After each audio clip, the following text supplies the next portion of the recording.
Ah, vous ne pourriez pas aller ailleurs avec votre balai à la con, là? Non, mais vous ne voyez pas que si j'attends devant cette porte, c'est parce qu'à l'intérieur, on est en train d'opérer mon fils qui est dans un état critique.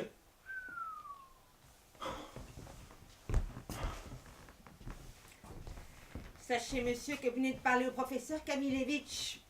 C'est la grande patronne du service et la seule ici capable de sauver votre fils. Ben, et pourquoi elle n'est pas dedans, alors? Ah ben, c'est comme ça qu'elle procède.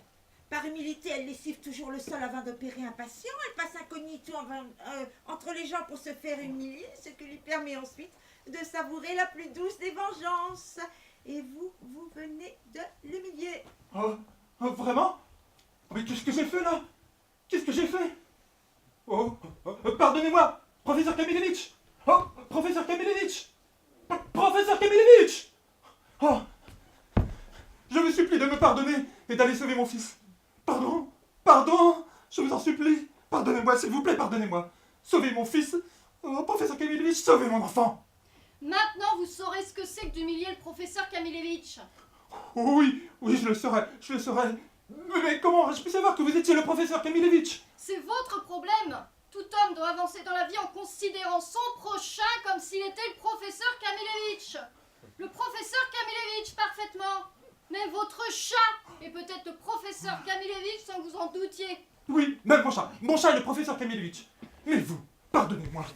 Oh, ça ne se reproduira plus. Je vous promets qu'à partir de maintenant, j'agirai selon vos instructions et que toute ma vie, je considérerai mon prochain comme s'il était le...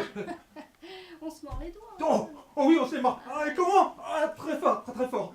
Il vous mène la vie dure, le professeur Kamilevitch. Oh oui, très très dur. Oh, soyez miséricordieux, vénéré professeur Kamilevitch. Non! Je n'opérerai pas votre fils. Je ne vous pardonnerai pas. Vous avez voulu faire le malin avec le professeur Kamilevitch. Eh bien voilà où ça vous mène. Oh, quelle erreur! Quelle terrible erreur j'ai commise! Oh, comme je le regrette, si vous saviez comme je le regrette! Mais comment puis-je me faire pardonner?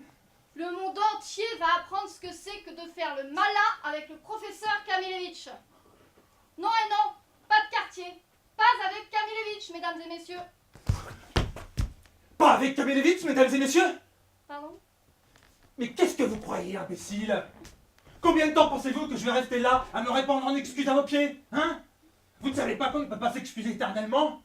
Vous ne vous doutiez pas que tôt ou tard, je me relèverai et j'emmènerai mon fils se faire opérer par un spécialiste au Portugal, hein? Et que je n'aurai rien envers vous, une haine éternelle, doublement éternelle d'ailleurs, parce que j'étais obligé de vous supplier à genoux. Ah!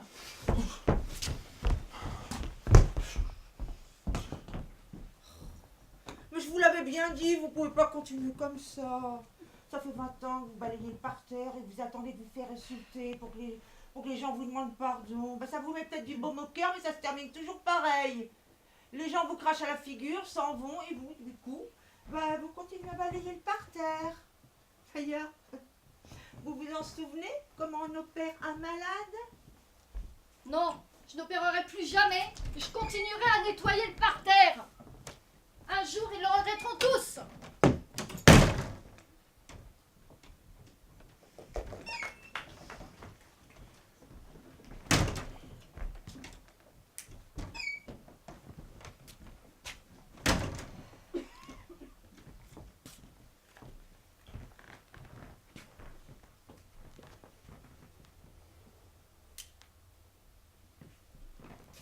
Ça va? Coussi coussa. Comme c'est bon! Quoi donc? J'ai pas entendu ça depuis. Entendu quoi?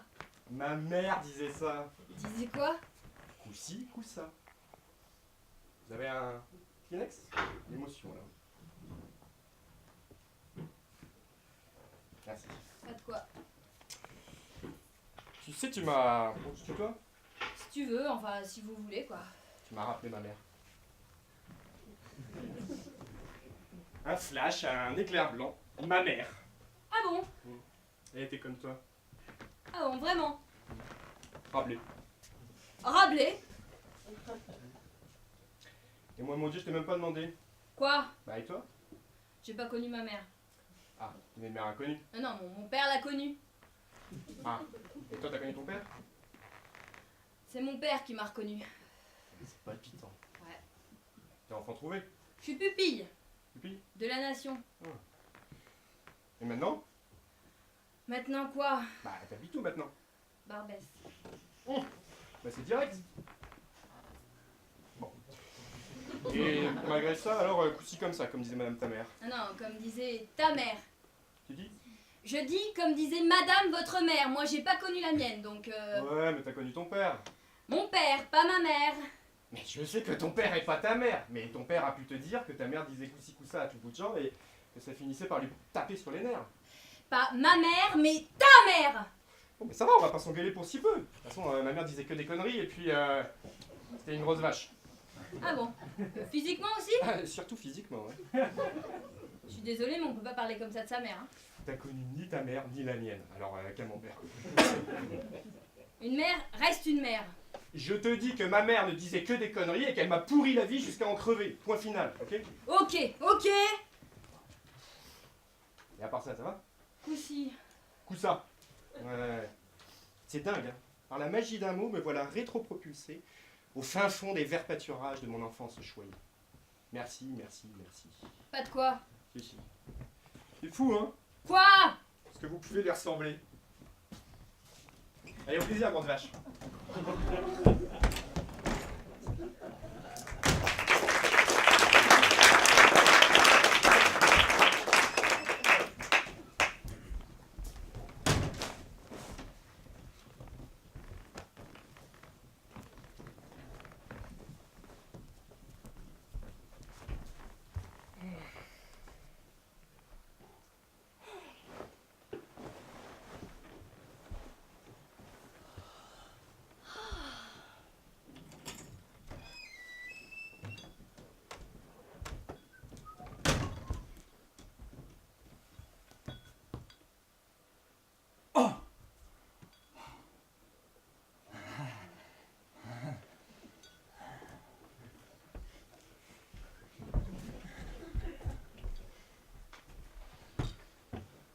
Voilà ce dont j'ai très envie.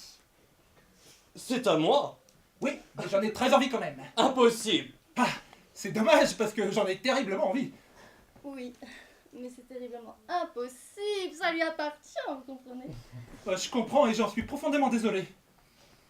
Pour vous, ça va bien, hein? Oui, ça va plutôt bien. Et pour vous? Pareil. Tout baigne, c'est ça? Vous me posez la question? Oui? Effectivement, tout baigne.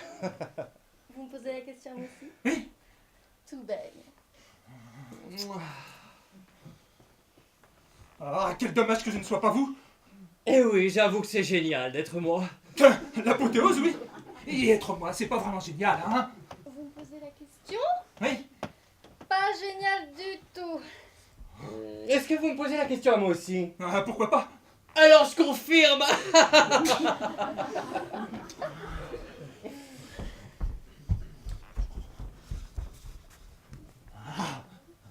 Ah, si j'étais lui, vous me laisseriez toucher? Oui, Ah, quel dommage.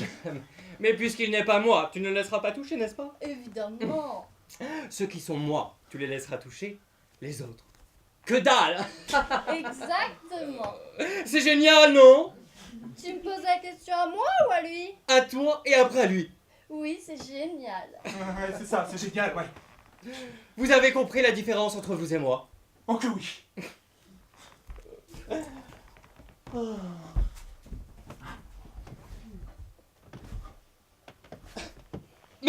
Mais qu'est-ce que vous faites là encore? Vous essayez de me ressembler? Oui. Vous n'y arriverez jamais. Parce qu'on ne peut être que soi-même. Ah, c'est vrai. Ah, quel dommage. Oh.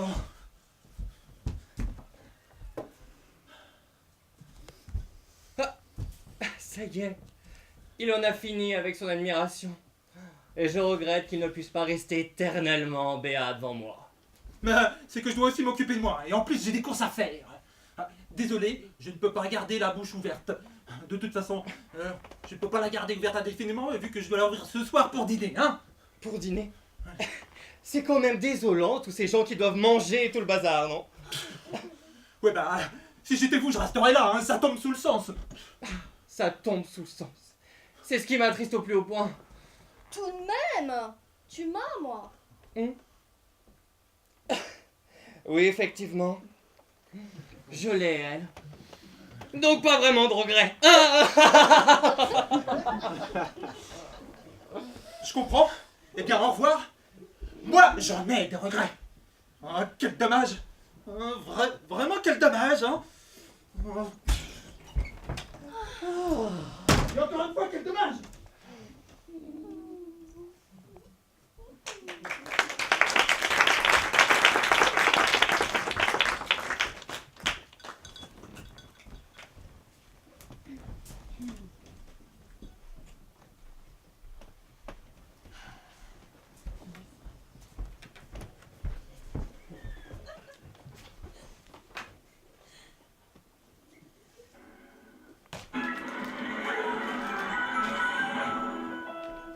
Les services de police recherchent Stacy Peterson, cette jeune mère de famille portée disparue depuis 2 semaines.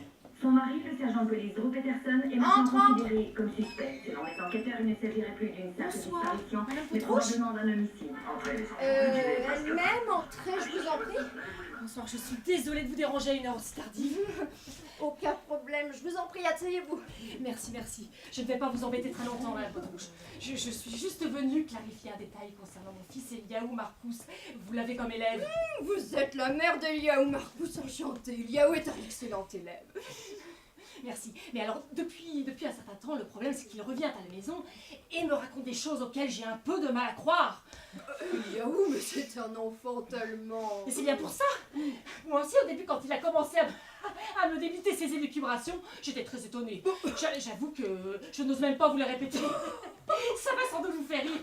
Tenez, par exemple, il y a 2 jours, il est revenu de l'école et m'a soutenu, dur comme fer, qu'en cours de géographie, vous leur aviez appris, vous, Madame Potrouche, que la Terre était plate.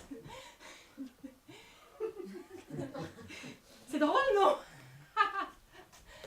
Enfin, c'est-à-dire que c'est drôle qu'un enfant soit capable d'affabuler à ce point. Enfin, quoi qu'il en soit, ça ne peut pas être vous, Madame Potrouche, qui leur avez appris une chose pareille, non? Si, c'est moi. Pardon? Ah, c'est de l'humour. De l'humour, pourquoi de l'humour? Pourquoi de l'humour? Pourquoi de l'humour? C'est-à-dire que vous leur avez effectivement dit que la Terre était plate. Oui. Excusez-moi, mais tout le monde sait que la Terre est ronde. Tout le monde? Qui ça, tout le monde? Moi, je ne sais pas. Ah. Effectivement. Et permettez-moi de vous poser une question simple, Madame Marcus. Si la Terre était ronde, comment se fait-il que les gens qui vivent de l'autre côté, qui marchent la tête en bas, les pieds en haut, ne tombent pas dans le ciel? N'importe quel gamin sait que le haut et le bas sont des concepts relatifs. Des concepts relatifs? Qu'est-ce que c'est, Madame Marcus, des concepts relatifs? Moi, je vous pose une question simple. Comment se fait-il que les gens qui vivent de l'autre côté ne tombent pas dans le ciel? Et vous me répondez par des concepts relatifs. Mais enfin, Madame Marcus, vous pensez que j'ai un petit poids à la place de la cervelle? Mais enfin, la Potrouche, c'est la force de gravitation universelle. Et vous vous perdez dans vos concepts relatifs, Madame Marcus. Très bien, mais alors si je peux me permettre, Madame Potrouche, comment expliquez-vous, vous, que les gens qui vivent en Australie ne tombent pas dans le ciel? C'est très simple. La Terre est plate. Si je comprends bien, mon fils n'a rien inventé du tout. Eliaou? Pas du tout, Eliaou est un élève sérieux et intelligent. Que faire? Moi, je n'ai pas du tout l'impression de vivre sur une boule. Et puis entre nous, Madame Marcus, quand vous dites l'Australie, avez-vous déjà vu l'Australie? Non. Avez-vous une preuve de l'existence de l'Australie? Une preuve de l'existence de l'Australie? Oui, vous m'avez bien comprise. Une preuve de l'existence de l'Australie. Êtes-vous sûr que ça existe, l'Australie? En y réfléchissant bien. Qui attire notre attention sur l'Australie? Qui édite les cartes géographiques d'Australie? Qui nous informe sur ce qui se passe en Australie? Bref, qui essaie de nous convaincre qu'un endroit tel que l'Australie existe? L'ambassade d'Australie. Et comment voulez-vous qu'ils soient objectifs ceux-là, puisqu'ils sont australiens? En ce qui concerne la Terre, j'avoue qu'il y a quelque chose dans ce que vous dites. Mais pour l'Australie, franchement... Je n'affirme pas que l'Australie n'existe pas. Mais je n'affirme pas non plus qu'elle existe. Je n'ai moi-même pas assez approfondi le sujet pour prendre position. C'est juste que gober tout ce qu'on me raconte, alors ça je refuse. Mais il ne s'agit pas uniquement de livres ou de cartes de géographie, mais des gens y sont allés. Où? Mais en Australie. Et comment savent-ils qu'ils étaient en Australie? Mais qu'est-ce que ça veut dire, comment savent-ils? Ils ont pris un avion et ils ont débarqué en Australie. Et comment savent-ils qu'ils étaient bien arrivés en Australie? Ben c'est ce qu'on leur a dit. Exactement. On. Et qui ça, on? Les Australiens. Exactement. Eux. vous vous attendiez à ce qu'ils vous racontent le contraire, eux? Alors quelqu'un débarque et affirme qu'il est docteur. Cela suffit-il à faire de lui un grand chirurgien? Peut-être est-il simplement porteur. Et puis ce nom d'Australie, Australia en anglais. Moi, ça me fait plutôt penser à Austria. Et Austria, c'est quoi? L'Autriche. Alors voilà, je me demande si l'Australie ne serait pas tout simplement une déformation de l'Autriche que personne, ne veut savoir pourquoi, n'aurait pris la peine de corriger. Bien qu'entre nous, l'Autriche ne me paraisse pas totalement fière non plus. Pour vous dire la vérité, Madame Potrouche, la question de savoir si la Terre est ronde ou plate, j'avoue que moi aussi je me la suis posée. Pourquoi devrais-je la première à crier plate alors que le monde entier crie ronde? Hein? J'étais la seule à crier sur Marcon l'épicier parce qu'ils vendent toujours des yaourts périmés. Et ben personne n'est intervenu. Ils sont tous restés là sans broncher. Hein? Alors moi ça m'a suffi. Alors en ce qui concerne la Terre, je dois admettre volontiers que je n'ai jamais été totalement convaincue par le globe. Hein? Et je suis donc ravie d'avoir enfin trouvé quelqu'un qui, comme vous, refuse tous ces imposteurs. Alors eux, évidemment, ils s'en donnent à cœur joie et clament haut et fort que la Terre est ronde. C'est exactement la même chose en ce qui concerne l'Australie. Mais c'est que voilà, en ce qui concerne l'Australie, j'ai quand même du mal à vous suivre. Il s'agit tout de même de l'Australie. Mais je viens de vous expliquer que... Je ne dis pas que vous n'avez pas raison, mais vous comprenez, en terminer d'un coup, là, avec un pays aussi vaste. Certes, c'est loin l'Australie, et ça a quelque chose d'un peu mythique. Exactement, un mythe. Tout n'est que mythe. Il est vrai que les preuves, comme vous l'avez si justement souligné, manquent sérieusement d'objectivité. Mais si l'Australie n'existe pas... Elle n'existe pas. D'accord. Je suis prête à admettre que l'Australie n'existe pas. Cependant, vous avez également émis des doutes concernant l'Autriche. Et là, je ne peux absolument pas être d'accord avec vous. D'abord parce que l'Autriche est beaucoup plus proche de nous, mais ce n'est pas la raison principale. La raison principale, c'est que j'ai un cousin qui vit en Autriche. Ah, ce qu'il dit? Oui, mais c'est pas du tout le genre à mentir, c'est mon cousin. Mais qui parle de mensonge? Il s'agit peut-être d'une confusion. Il vit en Autriche. Peut-être vous a-t-il dit qu'il avait mangé de l'autruche. De quoi? De l'autruche, vous savez, la volaille avec les plumes, de l'autruche. Il vit en Autriche, j'ai un cousin qui vit en Autriche, je peux même vous montrer les lettres qu'il m'a envoyées de là-bas. Inutile, ce qu'on me montre ne me prouve rien. Écoutez, en ce qui concerne la Terre et l'Australie, je suis absolument d'accord avec vous. Tout ce qu'on nous montre, hein, c'est des fleuves, des montagnes, une mer par-ci par-là. C'est de la science, ça? C'est du tourisme. Moi, je garde mes distances avec la géographie. Alors quand vous me dites que l'Australie... L'Autriche aussi. Des mots, rien que des mots. Oui, mais moi, j'ai le problème de mon cousin. Les timbres sur ces lettres viennent de là-bas. Il parlait d'autruche. Apparemment. Bien que moi, je n'ai jamais mangé d'autruche. D'ailleurs, est-ce que ça existe, les autruches? Non, ça n'existe pas. Alors de quoi me parlait mon cousin? Vous parlez de potrouche. Potrouche? Mais quelle drôle d'idée, mais c'est quoi potrouche? Potrouche? C'est moi. Ah oui, potrouche! Oui, potrouche. Vous constaterez par vous-même à quel point tout est simple, tout converge quand on prend la peine de se poser les bonnes questions et de réfléchir convenablement. Tout est potrouche. Je vous remercie infiniment, Madame Potrouche.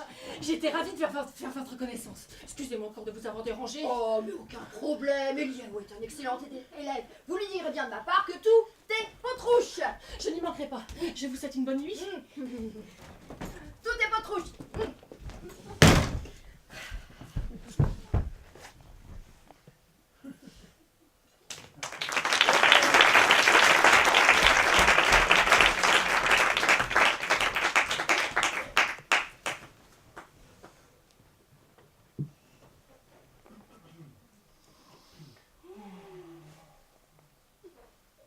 Terribly romantic.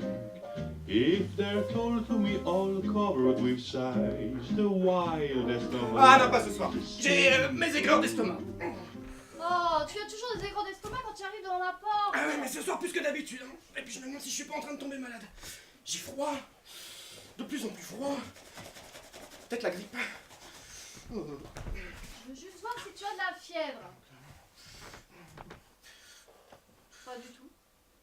Eh ben j'ai des hauts le cœur. Où est-ce que je peux vomir? Bon, viens dans mes toilettes, je t'accompagne. Ah non, pas de chez toi, j'aurais trop peur de les salir. Non, je pensais plutôt à la rue. Il y a un terrain vague là-bas, tiens. Mais ça me gêne pas du tout que tu vomisses chez moi. Ouais, ça je sais, mais... Non, je t'assure. Je préfère la rue, c'est beaucoup mieux. Bon, attends. Prends mes clés. Je t'attends, viens dès qu'on aura terminé. Non. Il est plus sage que je rentre chez moi pour me reposer. Hein. Te reposer, mais de quoi? Eh ben d'avoir vomi. Et quand est-ce que je t'en reverrai? Dès que je suis guéri. Enfin, si je guéris un jour, hein, ce dont je doute. Tu m'aimes encore? On verra.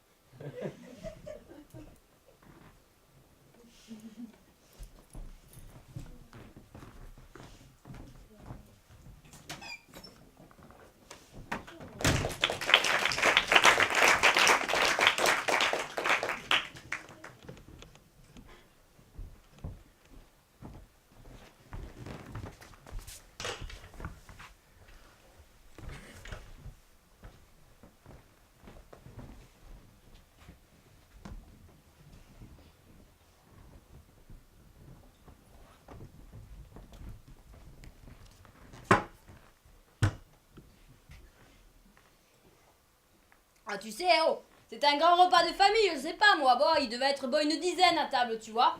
Il y avait la nièce de Franck qui était venue directement de Lons-le-Saunier, et puis ils ont sorti la mamie Fernande spécialement de l'hospice pour l'occasion. Et attends, et là, au moment du saumon, il y a un type qui rentre complètement ébouriffé, je vais dans tous les sens. Oh, le type il rentre complètement ébouriffé, il prend le revolver, il tire sur le saumon. Oh, il aurait pu se coiffer, moi, le type. Et attends, et le saumon, c'était un gros saumon, un truc, un bon mètre de long, tu vois, un truc élevé aux hormones et tout, hein. Oh, il y en avait partout, oh. Bah, il en voulait au saumon, le type. Eh, mais il était mort, le saumon. Bah, il devait lui en vouloir beaucoup. Eh, mais attends, oh, il était mort, le saumon. Ou attends, le type, il en voulait à tous les saumons. Tu vois, une sorte de défenseur des petits contre les gros. Ça bouffe quoi, les saumons? Des petits poissons, non? Je sais pas. Enfin bref, oh, sur le moment, personne n'a rien compris, hein. Ils étaient tous là à regarder sur la robe, le costume. Bah oui. Eh, parce que tu sais que c'est gras le saumon, hein. Et pour le ravoir... Oh bah y'a pas, faut tout ramener au pressing, hein. D'ailleurs, c'est la merde ton histoire. Eh, attends, oh, c'est pas le pire, hein. Ouais. Et attends, le pire, c'est que le saumon, il était placé au centre de la table, sur un dessous le plat métallique. Et alors? Et alors, oh, quand le type il a tiré, il y a une balle qui a ricoché sur le dessous le plat, oh. Eh. Attends, tu veux dire que le type, il est mort à cause du dessous de plat? Eh, finalement, oui, hein. À cause d'un dessous le plat, hein. Eh, tu sais, hein, quand on y pense, hein, ça tient à pas grand-chose la vie. Moi de savoir que ma vie est à la merci d'un dessous de plat. Un dessous de plat, hein. Et attends, hein. Comme quoi, hein. On ne fait jamais assez attention. Et qu'est-ce qu'il est devenu le type, le tueur de saumon après? Ouais, il est parti prendre un bus pour Varsovie. Varsovie, il y a des bus qui partent d'ici à Varsovie. Eh, faut croire un bus qu'il l'a pris, oh. Bah ça fait loin Varsovie quand même. Oh, tu sais, fan de ces bus maintenant. Ouais, c'est vrai. Et piscine et tout, hein. Arrête. Eh oh, si je te le dis, c'est ma cousine Danielle qui me l'a dit. Ah ouais, mais à ce compte-là, il n'y a plus de place pour les passagers. Ah, je peux pas te dire. Ouais, 4 ou 5, tout passer. Bah, en même temps, s'il n'y a pas la piscine. Autant aller en Espagne. T'as quelque chose contre l'Espagne? Ah non, non, moi j'y suis jamais allé. Puis attends, oh, les tueurs de saumon, ils se réfugient pas en Espagne, hein. Ah, jamais. Ouais. Puis bon, après, il paraît que là-bas, il y avait un couple d'amis à lui qui l'attendait au 2e étage. Il a des amis le type. Eh, faut croire. Quand même. Au 2e étage. Eh ben moi je trouve ça dégueulasse. Bon, finalement, tu connais pas grand-chose à cette histoire. Hein. Eh ben non, mais... Ouais. Bah moi non plus.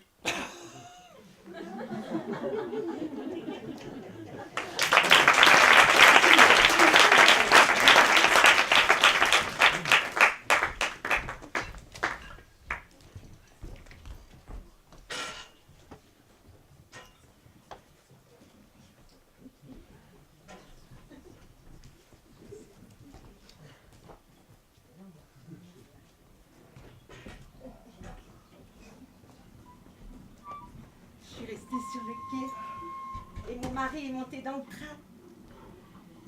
Un instant après, il est apparu à la fenêtre et m'a annoncé un long regard triste.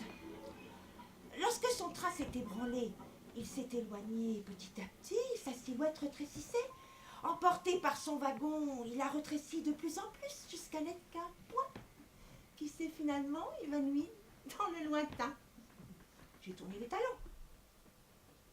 Mais à ce moment-là, j'ai entendu juste à côté de moi le sifflement de la locomotive et je me suis aperçue que le train n'était pas parti, qu'il n'avait absolument pas bougé et que le rétrécissement de mon mari n'était pas une illusion d'optique.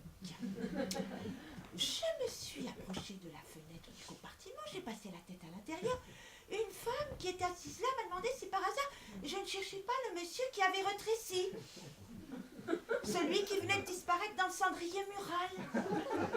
En écrasant son mégot, elle avait aperçu dedans tout recroquevillé. À ce moment, j'ai compris combien mon mari m'aimait. Lui qui n'avait pas hésité à se réduire à néant pour me faire croire que son train partait, et ce, uniquement pour m'éviter d'attendre son départ dans le froid mordant du quai. Alors, pour respecter sa volonté, je suis partie, moi aussi, réchauffée par la chaleur de son amour.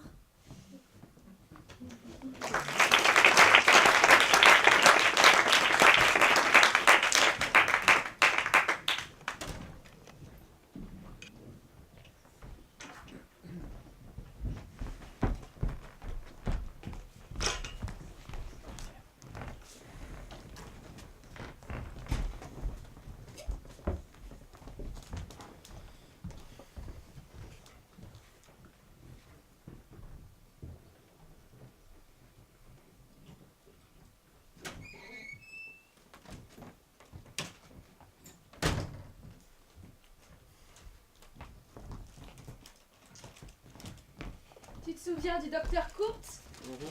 Tu sais, celui qui à l'époque s'était montré très élogieux à l'égard de tes travaux de psychologie comportementale. Bien sûr.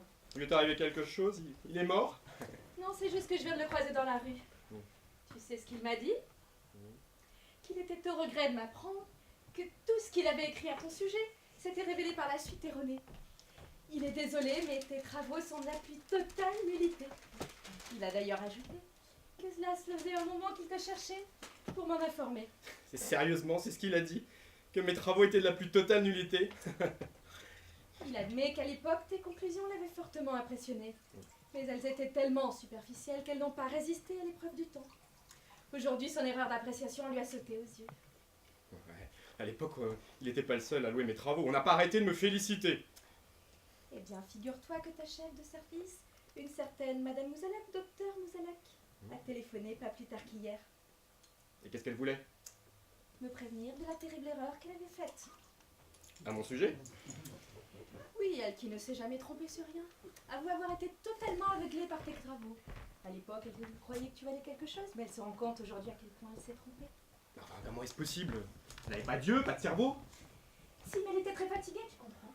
Du coup, elle avait cru déceler en toi une étincelle de génie ou je ne sais quoi. Mais bon, voilà, le temps a passé, elle s'est reposée. Et en repensant à toi en présence de toutes ses facultés, force lui a été de constater son erreur. Elle a compris que tu n'étais pas celui qu'elle croyait. Bon, ce qui compte, c'est ce qu'a écrit le professeur Fizada, de l'université de Munich. Eh bien, figure-toi que ce monsieur est justement de passage en Israël, qu'il se trouvait par hasard dans le bureau de Madame Mouzalak au moment où elle a téléphoné. Et? Eh bien, il lui a arraché le combiné des mains tant il tenait à s'excuser d'avoir commis la même erreur que sa collègue. Mais alors, ils se sont tous trompés sur tout?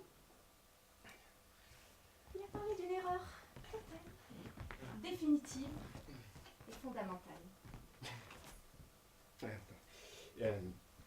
Mais j'ai eu tellement d'éloges de tellement de confrères ici et à l'étranger. Alors quoi? Rien que des malentendus, des exagérations, des aveuglements, c'est ça? À ce qu'il semble. Mais c'est une catastrophe. Et qui me dit que dans quelques années, ces mêmes scientifiques ne vont pas réaliser que c'est maintenant qu'ils se trompent? Impossible, tes travaux ne valent rien. Pourquoi voudrais-tu qu'ils se soient trompés puisque c'est la vérité. On peut pas dire que tu sois très encourageante. J'aimerais bien, crois-moi. Ah, j'oubliais. Zava a appelé. Zava qui t'avait pris pour l'homme de sa vie. Mais elle aussi, mais elle était dingue de moi.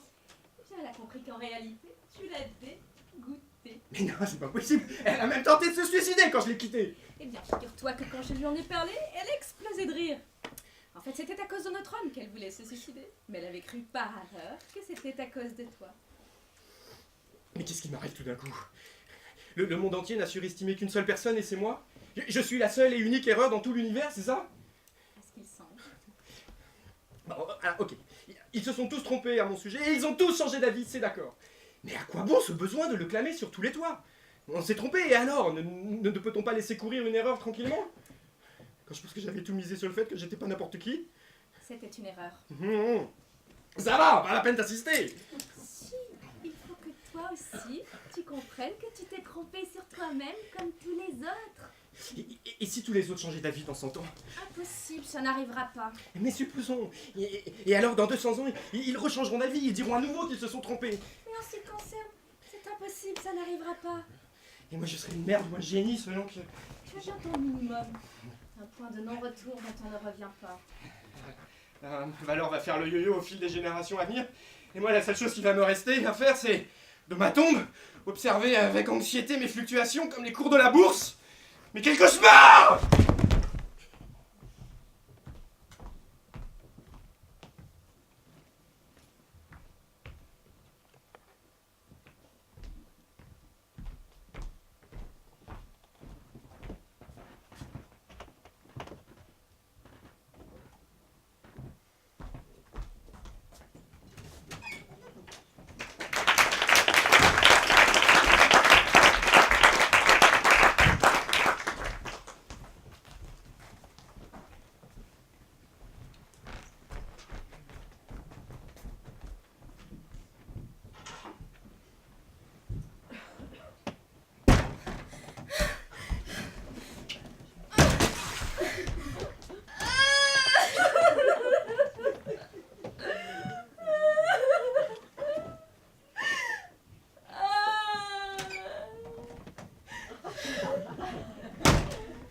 Ça va? J'ai l'air De quoi? d'aller Où? ou quoi? Bah où tu vas? Je fais un tour. Un tour de quoi? Un tour de conne. Non, sans blague. Un tour du pâté de maison. Je t'accompagne. Non! Non? Je suis descendue pour me vider la tête. Tu veux vider la tête de quoi? Je sais pas. Tu veux te vider la tête et tu sais pas de quoi? Non, j'ai besoin de faire le point, tu vois.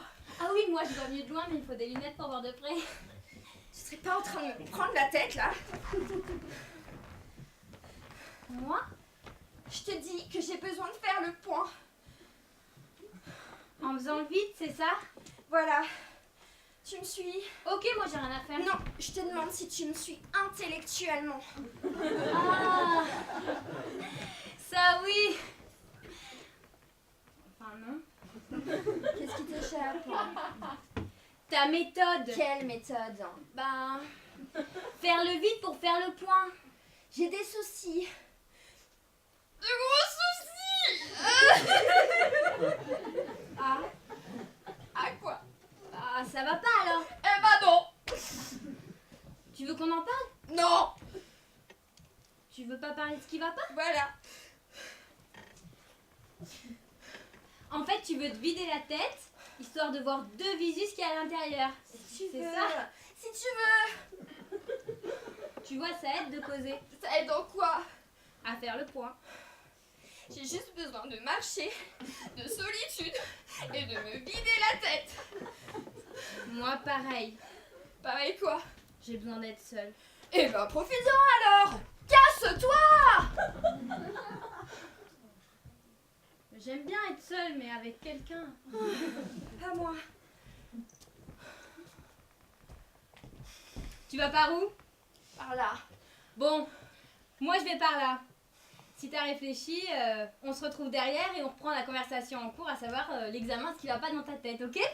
Moi, à part la santé, le moral, les soucis, tout va merci. Je comprends pas, alors, qu'est-ce qui va pas? Mais je suis descendue pour me délasser, et pour me délasser, j'ai besoin de marcher, de me vider la tête seule. Pigé? Pigé. Bon, ça va. Ah bah ça va mieux alors, je suis contente. Salut! À tout à l'heure. Salut, je te dis! Derrière.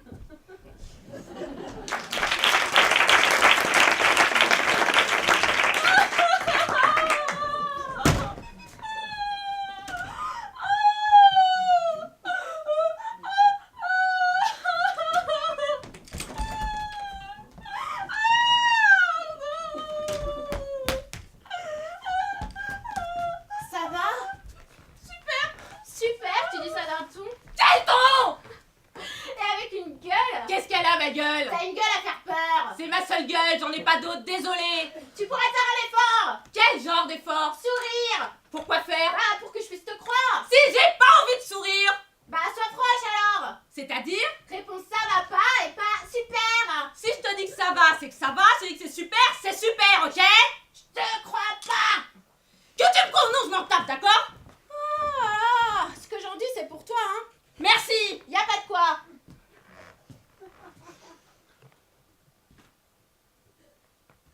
Et toi? Quoi moi? Ça va? Moi? Oui, toi, ça va? Tu réponds pas? Je préfère pas. Bon bah, souris alors, je comprendrai. Ah ça, sourire je sais faire. Voilà. Bon bah, ne souris pas, hein. Pourquoi? Disons que quand tu souris, ça te donne l'air encore plus faux cul que d'habitude. Tu trouves? Ah ouais, super faux cul. C'est drôle.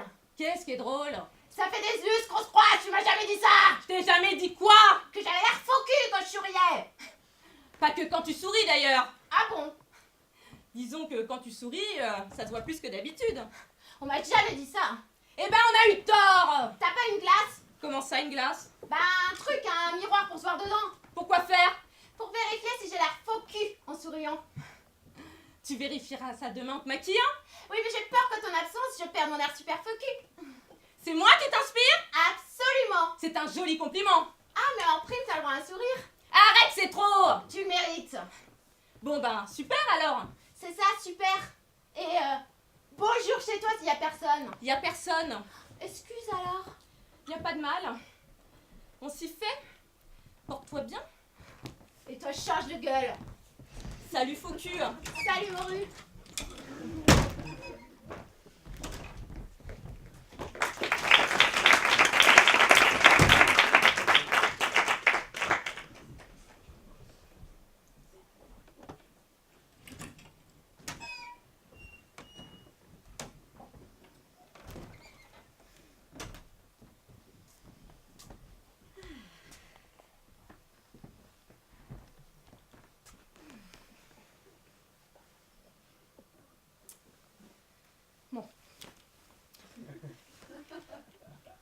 Il n'y a rien.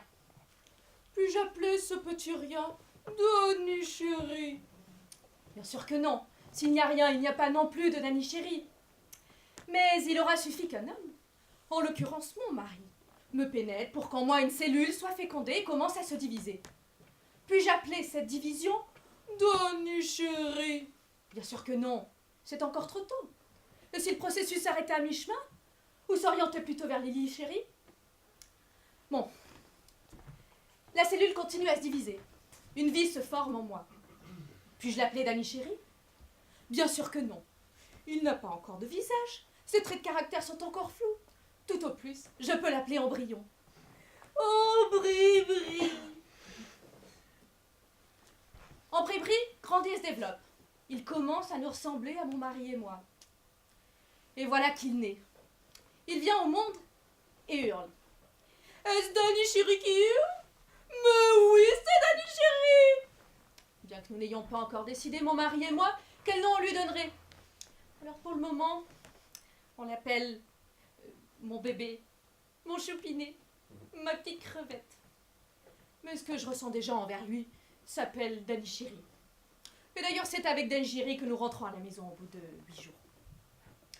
Alors voilà, de ce rien, de toutes ces combinaisons possibles et inimaginables, de toutes ces divisions qui n'ont pas plus fait vibrer mon cœur qu'en courant d'air, voilà qu'a émergé la chose à laquelle je tiens le plus au monde, Danny Chéri.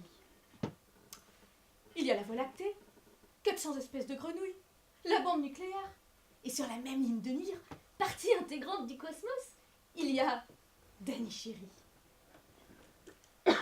Bon, Danny Chéri vivront, touchons du bois, 60 ou 80 ans. Pas assez à mon goût et je serai moi-même morte depuis belle meurette quand il mourra. Mais il aura été le Danny Chéri de sa femme et de ses 2 adorables enfants. Mais s'il meurt, pouvons-nous continuer à l'appeler Danny Chéri? Bien sûr que oui. On l'enterre sous le nom de Danny Chéri, on imprime des faire-part de décès sous le nom de Danny Chéri, on grave son nom sur la pierre tombale. Mais il n'est plus le Danny Chéri que nous connaissions. Certes, il a un visage, mais plus d'émotion ni de sentiments. Et avec ses traits de caractère qui deviennent de plus en plus fous, combien de temps pourrons-nous continuer à l'appeler Danny Chéri? Il finit par s'effacer complètement. De Danny Chéri, il devient Clamsy Chéri, puis cadavre, puis squelette. Pouvons-nous continuer à appeler ça Danny Chéri? Bien sûr que non. S'il n'y a rien, il n'y a pas non plus de Danny Chéri. Voilà. Fini Danny Chéri. Bon, alors, jusque-là, c'est clair. Mais je me demande tout de même, premièrement, comment est-ce possible? Comment est-ce possible que d'abord il n'existe pas, qu'ensuite il existe, et que de nouveau il n'existe pas? Deuxièmement, pourquoi en est-il ainsi? S'il n'avait pas existé, j'aurais compris. Mais puisqu'il a existé, pourquoi faut-il de nouveau qu'il n'existe pas? Troisièmement, si telle est la loi de la nature, s'il faut qu'il n'existe pas, qu'ensuite il existe, et que de nouveau il n'existe pas, pourquoi ne puis-je pas l'admettre? Pourquoi ne puis-je pas dormir tranquillement la nuit? Pourquoi suis-je incapable d'accepter la loi de la nature?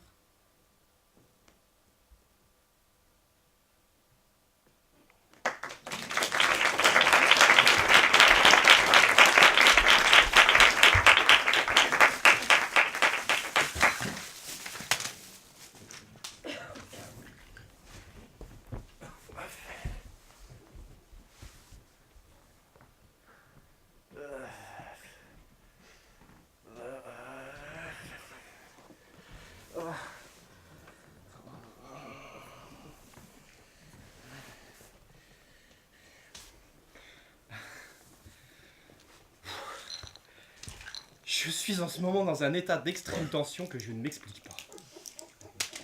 Il m'arrive de plus en plus souvent, et sans aucune raison valable, d'avoir peur de me retrouver soudain à Calcutta, main dans la main avec une vieille femme sans dents, dont je découvre, allez savoir comment et pourquoi, qu'elle est ma femme.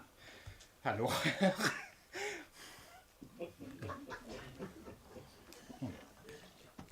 Et le pire, c'est qu'elle veut que je l'embrasse et que je l'enlace. Comment ai-je atterri à Calcutta, ça? Mais j'en tremble, j'en ai des suées.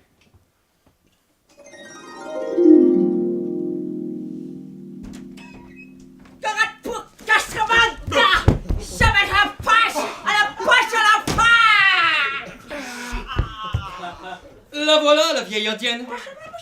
Elle s'appelle Kachrabanka. Et elle vous fait dire qu'elle en a ras-le-bol de nourrir les angoisses de tout un tas d'individus sur Terre. Elle se demande ce qu'elle a fait pour mériter ça. Elle aussi est un être humain. Elle aussi a été jeune. Pourquoi la prend-on systématiquement pour une sorcière? Alors, c'est des misères. Je peux ça. Elle dit qu'elle aussi a des angoisses. Des angoisses, elle? Mais c'est elle l'angoisse! Oh, bon, j'arrête. Oh, on l'a passé là-bas, à la page. Ça ne lui plaît pas du tout à la vieille qu'on la prenne pour quelqu'un qui n'a pas ses propres angoisses. D'autant que les siennes ne sont pas liées à des conneries comme les vôtres. Non, elle au moins a peur de choses bien réelles, comme la maladie ou la solitude. Le chat, elle a mangé chou, elle a mangé chat, cou, la Elle ne peut pas dormir correctement à cause du souvenir de son défunt mari. Et aussi d'un de ses fils qui a été tué. Elle ne peut plus manger correctement parce qu'elle a perdu toutes ses dents. Et qu'elle n'a plus suffisamment d'argent pour s'acheter un dentier.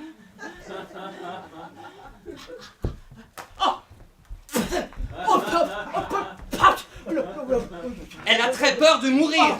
Vu qu'elle en est très proche de la mort, elle en a très peur. Elle dit qu'elle aussi a été une petite fille effrayée par les sorcières. Alors maintenant...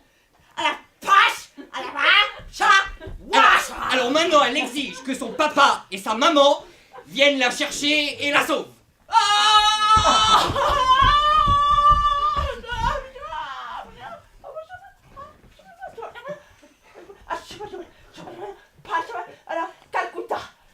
Quoi qu'il en soit, vous l'avez profondément blessée. Et c'est profondément blessée qu'elle s'en retourne à sa vie de misère, de souffrance, de faim et de solitude, jusqu'à son dernier souffle.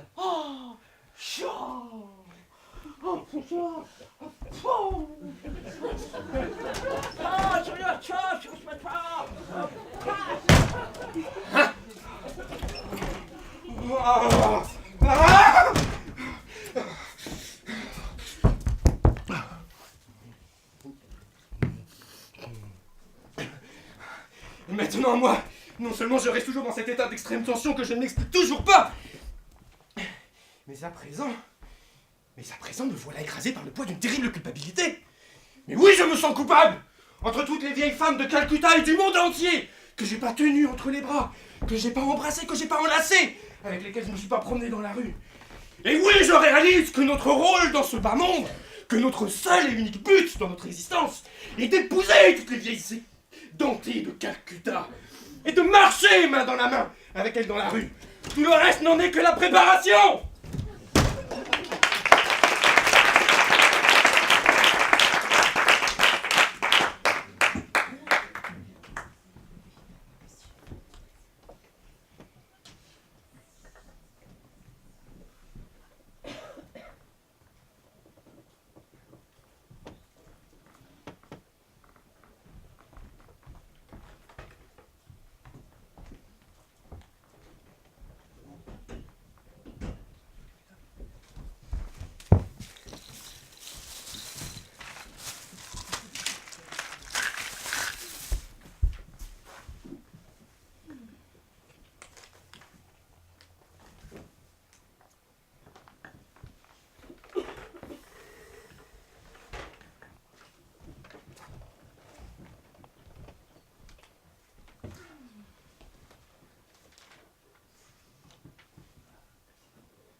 Allô?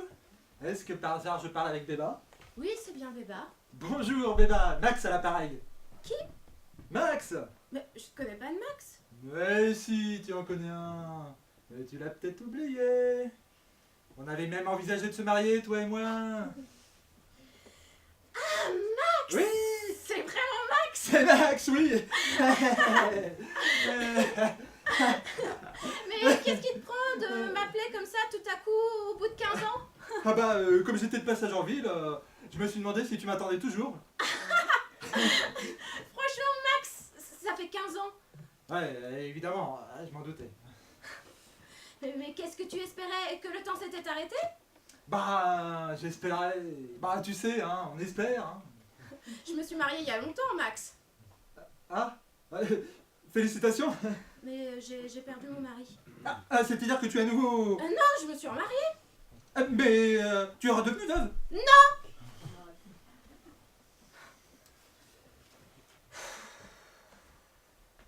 Je me demandais si, par hasard, tu te souvenais d'un petit porte-monnaie en plastique que j'ai oublié chez toi. Franchement, Max, ça fait 15 ans. Ouais, mais bon, comme j'étais de passage là, je me suis dit, Ah bah j'irai bien le récupérer, hein. Je ne me souviens d'aucun petit porte-monnaie, même si je m'en souvenais, il est perdu depuis belle lurette. Ah, c'est dommage, hein, parce que j'en avais besoin. Ah. Bon, ben, tu dis que tu es marié et que tu n'as pas mon porte-monnaie. Tu sais, un porte-monnaie là pour la ferraille, hein. C'est à peu près la situation, oui. Bon. Bah, comme j'étais de passage, je pensais. Hein. Bon, bah. Dans ce cas. Au revoir, Béba. Et porte-toi bien, hein. Toi aussi.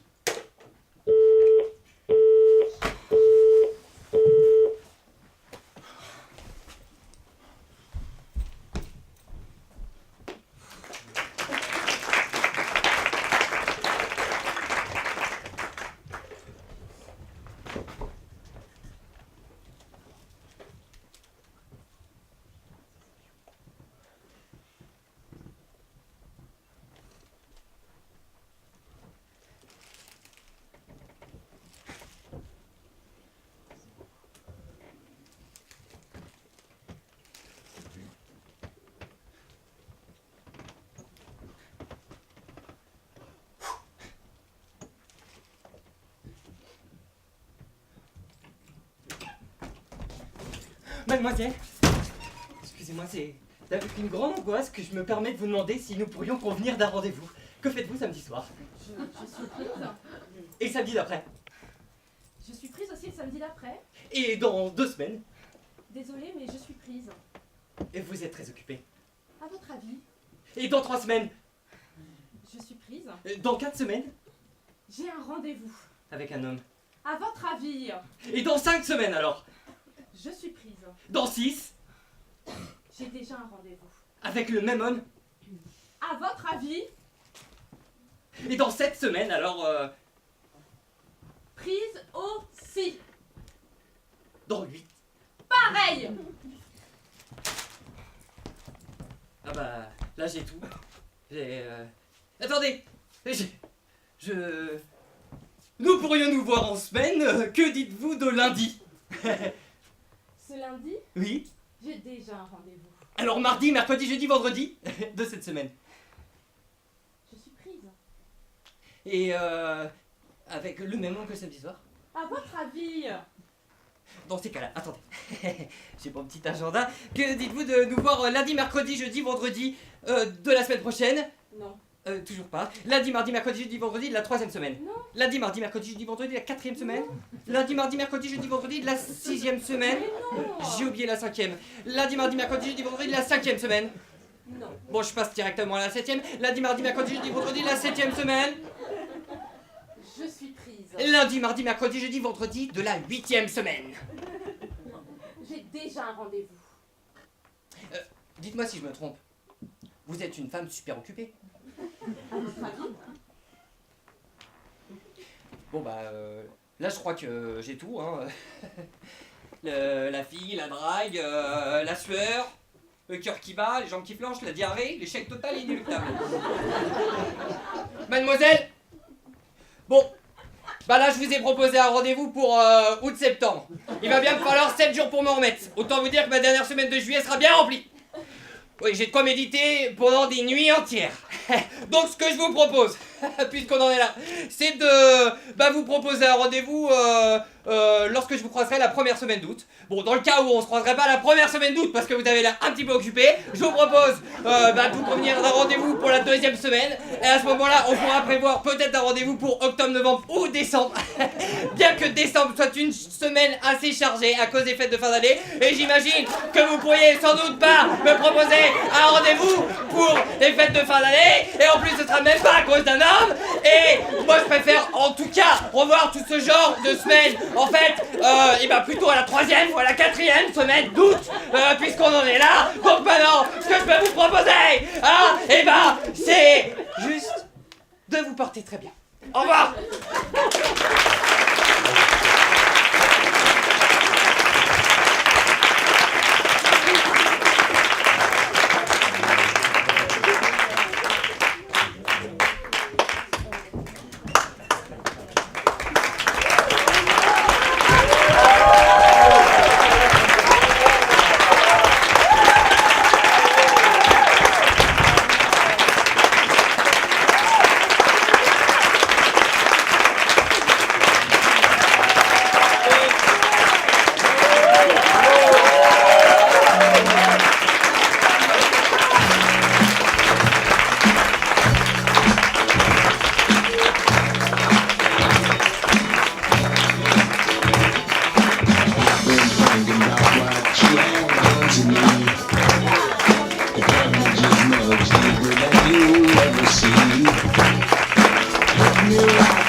what's in my head.